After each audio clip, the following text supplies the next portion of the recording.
Tim's News Explosion. Tim's News Explosion. Tim's News Explosion. Tim's News Explosion. Tim's News Explosion. Tim's News Explosion. Tim's News Explosion. Tim's News Explosion.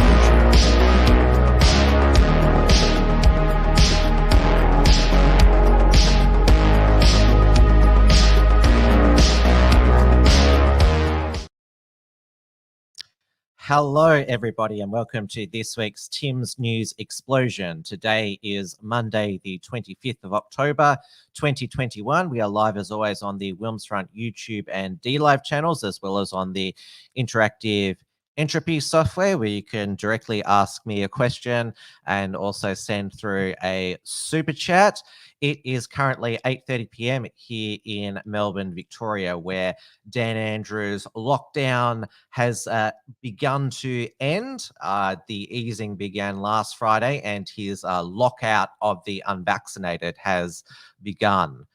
We have here Senator Slayer Tim. Why are you banning the unvaccinated from your show? Well, I think under the Dan's unvaccinated lockout, I think the unvaccinated can still watch YouTube shows in the privacy of their own home. He updated his living with COVID roadmap yesterday, which will see all gathering limits and density quotas dropped, and masks only in what are deemed high risk settings. This will be enacted when the state reaches 90% double dosed of over 12s, which is apparently going to be around 24th of November. There's another easing this Friday night at 6 p.m. where the metro regional travel boundaries will be abolished. Retail can reopen to the fully vaccinated. Also, cinemas and entertainment venues can reopen. Also, brothels, strip clubs, and gay bathhouses can also open up this Friday evening at 6 p.m. only for the fully vaccinated. So the staff at those adult entertainment facilities that I mentioned at the end, they have to be double vaccinated. So do the patrons, and obviously have to wear masks on entry for safety reasons, health reasons, of course. Simon W says, why is the right side of your face becoming paralyzed, Tim? It looks a bit like that. Well, nobody else has noticed that before. I didn't have the Pfizer vaccine, which has Bell's palsy as its side effect. I had the AstraZeneca one, which is, that's the same one that Victor Dominello, the New South Wales customer service minister, had. He recently had Bell's palsy as well. Are you going to get the booster, Tim? Senator Slayer asks. Well, slow down there, because boosters haven't even been approved by our Therapeutic Goods Administration and the Australian Technical Advisory Group on Immunisation, ATAGI. But we all know that Dan, part of the reason that he wants to keep the unvaccinated lockout until, well, he says the end of 2022 is because he wants to nudge us to get the booster that hasn't been approved yet. Sorts of passports are designed to do exactly that. They won't be there forever. I can't say, as I stand here right now, how long it'll be on, how long it'll be a feature of things. But, arguably, it won't be a vaccine passport you'll be showing in the first half of next year. It'll be your booster passport to show that you've been to have your third jab, and that you've still got the protection that comes from either AstraZeneca, Moderna, or Pfizer. Naughty designer, which booster are we up to? Well, Greg Hunt has said that the Commonwealth is ready to roll out boosters as soon as it's approved. That we don't have a vaccine supply issue anymore. We've got floods of, what is it, Pfizer, Moderna, AstraZeneca, and what is it? There's still another vaccine, Novavax, to come, which is apparently it's what I've heard is that that's the vaccine that actually has a bit of the live virus in it, like sort of the flu vaccine does every year. Now, with the unvaccinated lockout, and I know that there's a few vaccinated in this chat here. Hi, Margot. So Dan explains what the unvaxxed will be able to do in the lockout. Well, you can go and buy food. You can go and visit people if they're happy to have you in their home. You can go and do some shopping for the basics, the things that you need. You can, lots of different things you can do. It's actually an easier question answered in terms of what you can't do. You can't get into any venue, and it'll be the vast majority of venues. So whether it's a bookshop, a shoe shop, the pub, a cafe, a restaurant, the MCG, the list goes on and on. You will not be able to participate like a fully vaccinated person. No shoes for you for the unvaccinated. But as Dan said, it's just a recommendation that people only permit the fully vaccinated into their homes. The unvaccinated will still be allowed in public places, including beaches, despite what that fake sign said last week, which claims that the unvaccinated would be excluded from the beach. The unvaccinated, of course, they can still have picnics, which is what some at Auckland Street at St Kilda on the weekend. So this was a peaceful picnic. It was peaceful. The anti-lockdown, anti-mandatory vaccine protesters are always peaceful. It's only the Victoria Police who begin aggression, and they were mostly peaceful. I think they only handcuffed one guy, and then they let him go. So there was actually no arrest there. So refreshing restraint there from Victoria Police. Now, the night before, there was some stood down nurses who, well, they were stood down for not having the vaccine, and while they were marching through Melbourne's CBD, the alt media Funky Squad, as they're known. I haven't got the photo up of them yet. Here we go.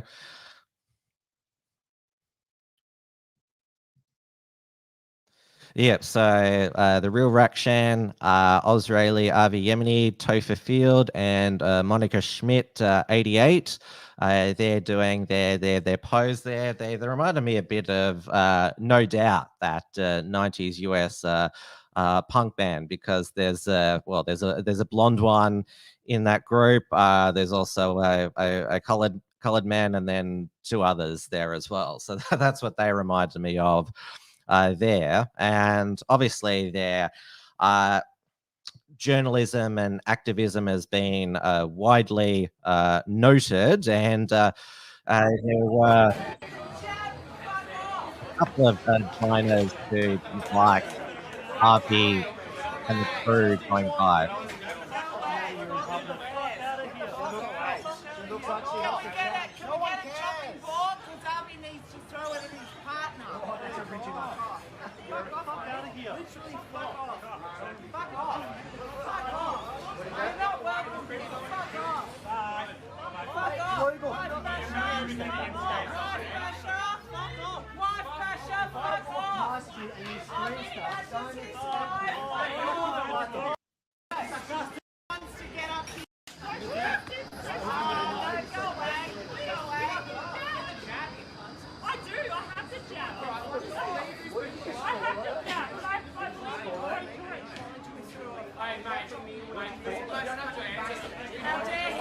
How dare he?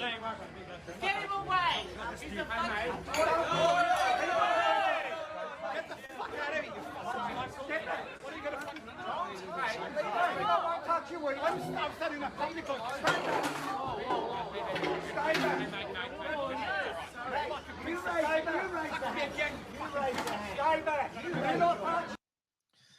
So that was raw footage filmed by someone else. I'm not sure who, but Avi put his own mashup together on the Rebel News channel. The couple who, well, the main couple who confronted him, the guy that got up into Avi's face speaking Hebrew at him. His name is Run Rubenstein, and his partner there with the short hair and the glasses, her name is Jody Brilliant.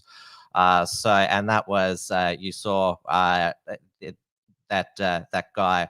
Rum, he was pushed back there by Avi's security guard there, Daniel Jones. So what basically happened is when they're walking past, Avi was heckled by these diners. And so he went over and asked them a few questions. And then this couple, Rum and Jody, they're the ones who had the loudest and most strongest views against Avi. And it all escalated from there. So that made Avi trend all over Twitter, all over weekend, and also Jewish Nazi trended on Twitter because Avi once described himself at a Tommy Robinson rally as the world's proudest Jewish Nazi. Now, it's broken tonight that Dan Andrews, his permanent pandemic powers legislation is set to be tabled in the Victorian Parliament tomorrow. This is by, if I bring it up here, no. Shannon Deary, the political editor of the Herald Sun. So it would give the Premier the power to make a pandemic declaration with consultation with the Chief Health Officer and extended in 3 months blocks for as long as that he considered it necessary. This would strip the Chief Health Officer of the ability to make special orders. That power will be transferred to the Health Minister. So key crossbenchers were briefed on Monday about the proposed law, which are going to replace the state of emergency under the Public Health and Wellbeing Act, which expires mid-December. So obviously, given how Dan Andrews has eroded our civil liberties and human rights over the past 18 months, even though he's now talking about an open Victoria for the vaccinated and an optimistic 2022, everyone is rightfully concerned that he would pass legislation to grant himself these emergency powers, which include being able to declare a state of emergency when there's no disease in Victoria. We saw today the Age sack their longtime cartoonist Michael Lewig for this cartoon about vaccination mandates, including Dan's vaccination mandate there with a tank there with a needle there pointed at a person. They're obviously comparing it to the Chinese tank pointing at the guy at Tiananmen Square who stood in front there in 89 when the Chinese Communist Party massacred their own citizens there. Now, obviously, we're still getting the daily figures with regard to COVID cases and deaths. And in Victoria, at least, we still have the daily press conferences. If it's not Dan doing it, it's his health minister, Martin Foley. So we had 1,461 new cases today, and we also had 7 deaths, which included a woman aged in her 20s, which Martin Foley clarified the woman in her 20s had COVID but died of an unrelated cause. You'll need to understand why I don't want to go into the particular circumstances of any cases that died. What I can say is that the traumatic death of that person wasn't caused by COVID. The person died with COVID in tragic circumstances. Now, that's what Martin Foley said. And it obviously, what we've been talking about here on this show, many other people have been noting that the deaths that are attributed to COVID every day, whether it be in Victoria or New South Wales or Australia, are people who died with COVID. And it sounds like that this tragic death of this woman in her 20s, as Martin Foley admitted, it was something completely unrelated to COVID, but she just had COVID in her system when she died. And we also heard from Jerome Weimer a week back that a 15-year-old died from a number of underlying health conditions, but was COVID positive. And well, hospitalizations in Victoria, they're sort of around 800 and 150 in ICU. They're people in hospital and ICU with COVID. How many of them are there for other health-related conditions? Because they test everyone in hospital for COVID. So they could be there for all number of reasons, but they've been tested for COVID and found to have COVID in their system. So the figures that we're getting, whether it be deaths, hospitalizations, and ICU, they're just talking about people with COVID. And as Martin Foley himself admitted today, the woman didn't die, or it basically said that COVID wasn't a contributing or accelerating factor to her tragic death there. So that's straight from the Victorian Health Minister there. Now, over in the UK, they extended their Coronavirus Act, which grants the Johnson government emergency powers for another 6 months. This was also during the same week when Bill Gates arrived in London to dine with Boris and the Queen, and he got, well, quite a reception outside.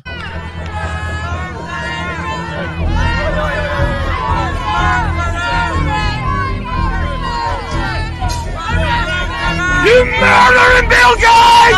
Come on! You son of a bitch! You have blood on your hands! You have blood on your hands! You murdering son of a bitch!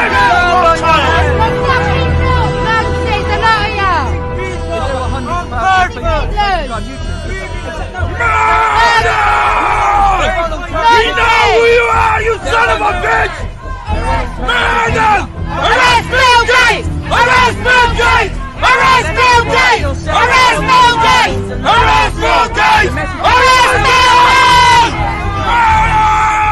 We know who you are, you son!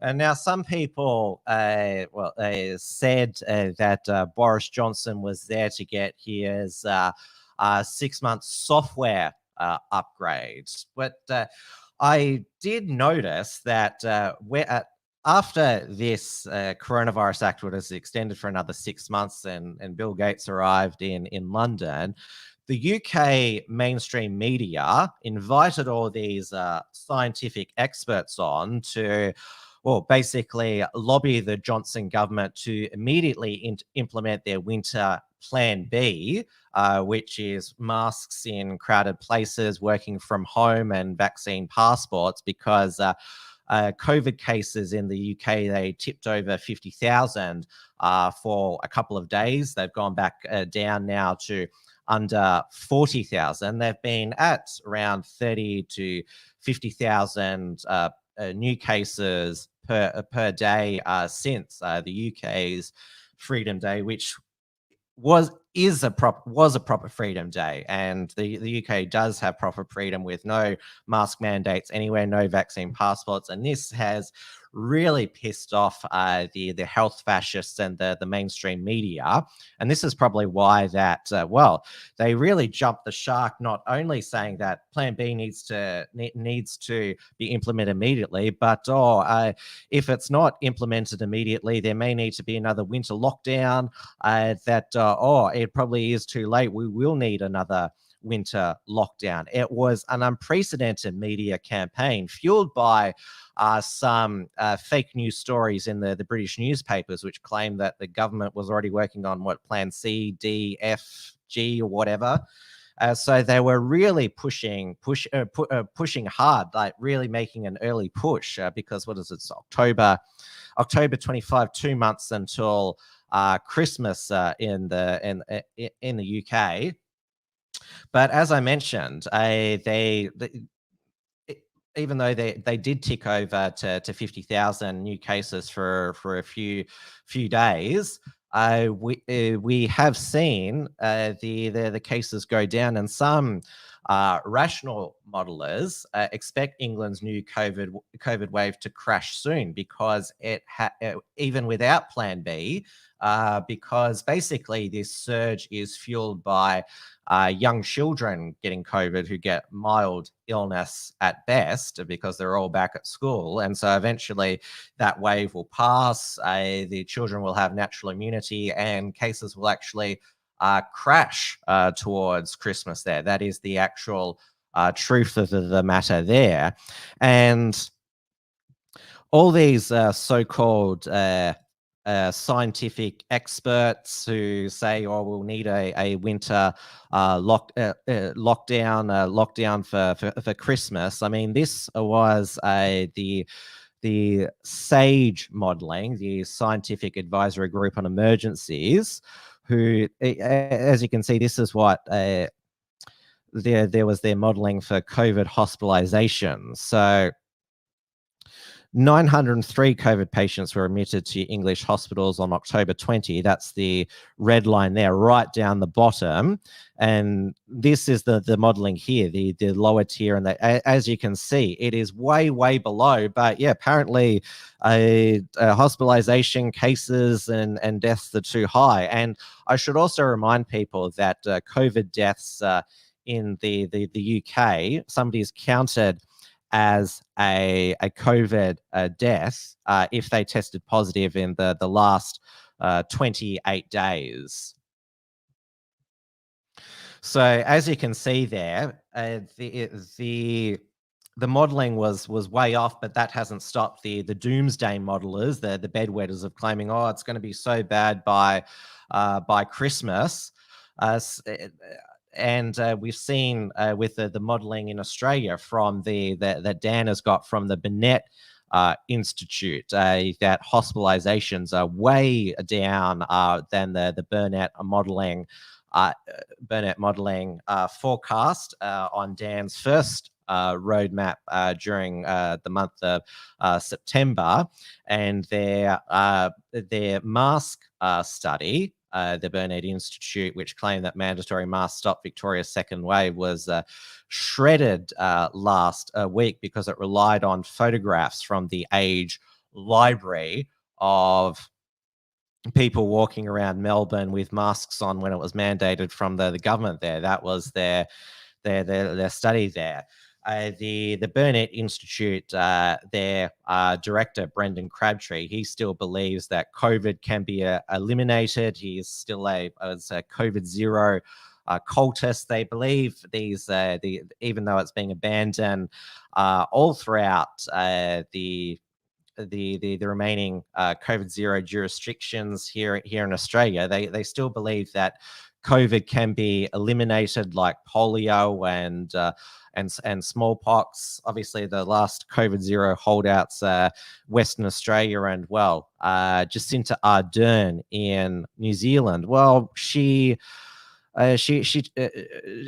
as we covered on Trad Tasman Talk last Friday night, Jacinda admits that it's almost impossible to get back to zero, but her plan to live with COVID is a traffic light system, which more restrictions are introduced when there's more caseload hospitalizations, and then vaccine passports come in.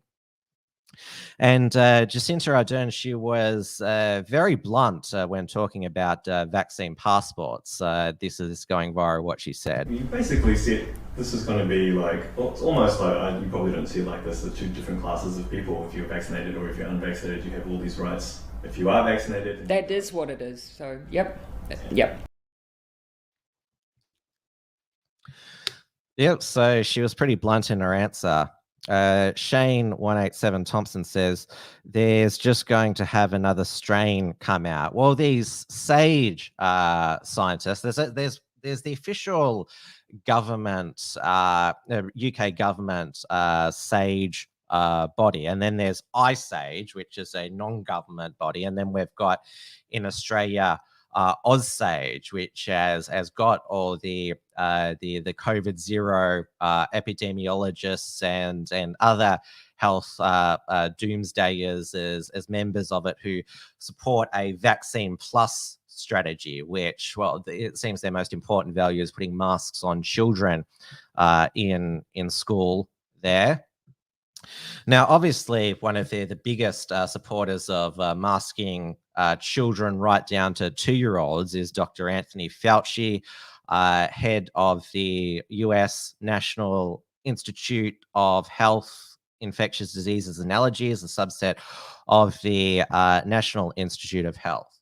Now we've had the NIH admit it funded gain-of-function research at the Wuhan lab, which created COVID-19 and leaked. Fauci, well, he admitted that the NIH had funded the Wuhan lab, but not gain-of-function research. And now Fauci has proven to be a liar yet again. So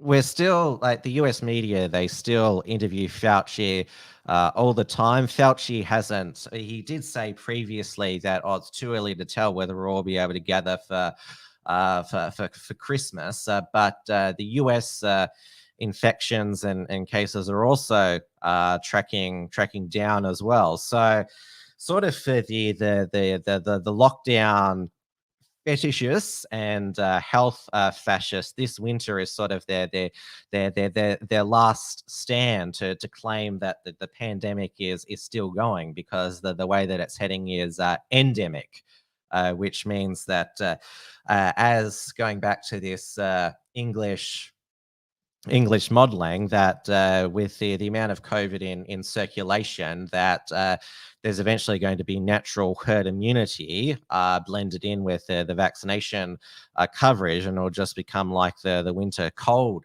there, which is the way that we should treat it going forward. And, well, in my opinion, we should go back to complete normal during this endemic process. We shall see if Dan does follow through with his vow of vaccine passports throughout 2022, given that New South Wales from December 1 is going to be bringing back the vaccinated and unvaccinated in somewhat of a freedom day. And, well, Dan does follow the lead of the new premier in New South Wales, Dominic Perrottet, and, well, the no jab, no job, a vow of Dan. It's facing its most powerful challenge already today with the number one tennis star in the world, Novak Djokovic, nicknamed Novak Djokovic. Nobody knows if he's vaccinated or not. He's saying that he's not going to show his vaccination status. The Andrews government, the events minister, Martin McCauley, said it's up to the federal government to decide whether to issue him with a visa, and if they do, then he'd have to do 14 days quarantine, probably at the Mickleham quarantine camp. And I think Dan said this afternoon it would be his expectation that all Australian tennis players would be double vax. So we'll see if, because obviously he's say what you like about Novak Djokovic, he's the number one player in the world. That's who people want to watch. So we shall see if how long Dan's vow threat of a vaccinated-only economy lasts. And it could fall over in the Australian Open with Novak Djokovic, because if he gets an exemption to no jab, no job, or the no jab, no entry, then if an exception is made for him, then why shouldn't exceptions? Why should the the ordinary people not be granted re-entry into society as well. That would be an obvious example of rules for the high up and different rules for the plebs. Now, we have zero COVID policies dying, but the new zero goal is net zero emissions by 2050.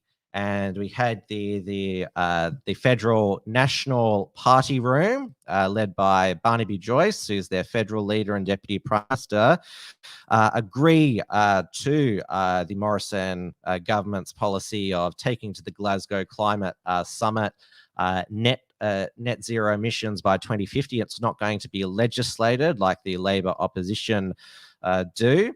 And given that Barnaby Joyce was re-elevated to the Nationals leadership because he doesn't want to shut down Australia's coal and beef production, most people are seeing that it's an incredible surrender of the Nationals party room. And I noticed that I think this meme was put out by either Craig Kelly of the United Australia Party or One Nation, who are going to be the biggest winners from the National Party's capitulation. It has the Nationals, their slogan for regional Australia, crossed out with the new slogan, the Nationals for UN globalists.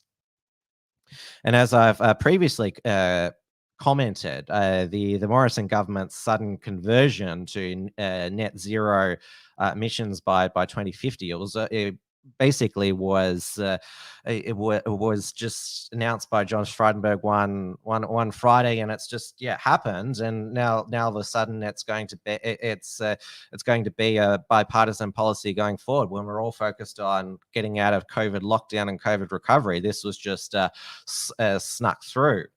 And obviously there is as that meme pointed out, a lot of the Nationals base and Liberal base are upset that after being elected at the 2019 federal election of opposing Bill Shorten's ambitious climate emissions target. You remember that famous question by journalist Jonathan Lee that undid Bill Shorten. What are the costs to the economy of these emissions reductions? And now, what is that? They're going into the federal election, the coalition with a bipartisan climate policy, which there's no product differentiation now between the coalition and Labor, which is perhaps why Labor in the latest news poll is ahead 54-46 to party preferred. Yes, there could be another miracle election victory for the coalition in May 2022. Certainly, there's going to be a surge in the minor party vote for, One Nation, United Australia Party. Monica Schmidt of Reignite Democracy Australia, she recently joined with United Australia Party. And and also the Shooters, Fishers and Farmers Party. I mean, they've made incredible inroads to the New South Wales National Party. Now, obviously, the biggest non-COVID climate story of the past week was Alec Baldwin tragically fatally shooting the cinematographer on his latest film, Rust, Helena Hutchins, and wounding the director, Joel Souza, he thought he was being handed a cold gun, which had blanks in it, but actually had, it's an ongoing investigation.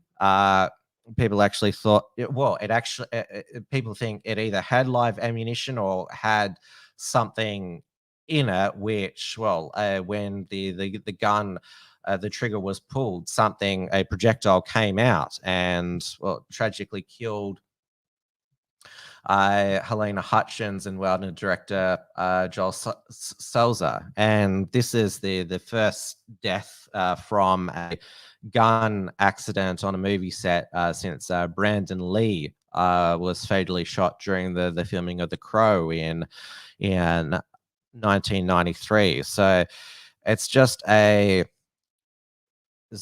tragic accident. And even though Alec Baldwin, he's probably the biggest douche in Hollywood, having to live with something like that is something that I would not even wish on him. Like, how's he going to live with himself knowing that he killed somebody accidentally in an accident like that? It's something that I wouldn't wish on anybody. So it's a horrible tragedy. Bruce Gibbs says it's not an accident, it's negligent firearm handling. Yes, there is a lot of scrutiny on the person who was the armorer for that film. So the armorer was, if I bring it up here, hopefully there's not autoplay here. So bring it up here. So it was, it's stupid. I'll try later. So Hannah Gutierrez Reed, 24, was the chief armorer whose job it is to check all the guns used on set. So she is the daughter of a well-known Hollywood armorist. I think it's got his name further down here. So it was the assistant director, Dave Halls. He was the one who said cold gun to Alec Baldwin before he took control of the gun there. So there's a lot of rumors circulating about what went down. I noticed that I saw one of our regular fans here, Dawn Browning, said, rumor is that the director was going to do a doco on Hollywood's pedos, unconfirmed, but it wouldn't surprise me. I also heard a rumor that her husband, Hutchins, is apparently an opposing counsel in a lawsuit against the Clintons there. So there'll be lots of conspiracy theories about this for years. There was also conspiracy theories about Brandon Lee's death as well, that apparently it was a targeted assassination by the Hong Kong or Chinese mafia or something like that. Bieber anti-bullying says expose the Antifa terrorist, Tim. Yes, I got a link from you in the live chat. So Jamon Hutz caused a security breach at Mark McGowan's house. Colin Penfold said that I thought Antifa would love Mark. Well, who knows? There seems to be more for this, but yeah, I mentioned it for you, Hadron anti-bullying. So there you go. That's all for Tim's News Explosion tonight. I've gone well overtime as per usual. Thank you everyone for watching. I might be back with a Wilms front this Thursday evening. But I'll definitely back for a Trad Tasman talk on Friday with Stephen Berry. So that'll be 6 p.m. Melbourne time on the Unshackled YouTube channel, the same time as restrictions ease in Melbourne. So we won't have any correspondence live at Kmart's at 6 p.m. like I'm sure the 7 and 9 News. They'll have all their correspondence outside Kmart's, all the people stampeding, because that's when Kmart will open. So thank you very much for watching, and I will see you all next Tim's News Explosion, and see you Friday as well. Good night, everybody.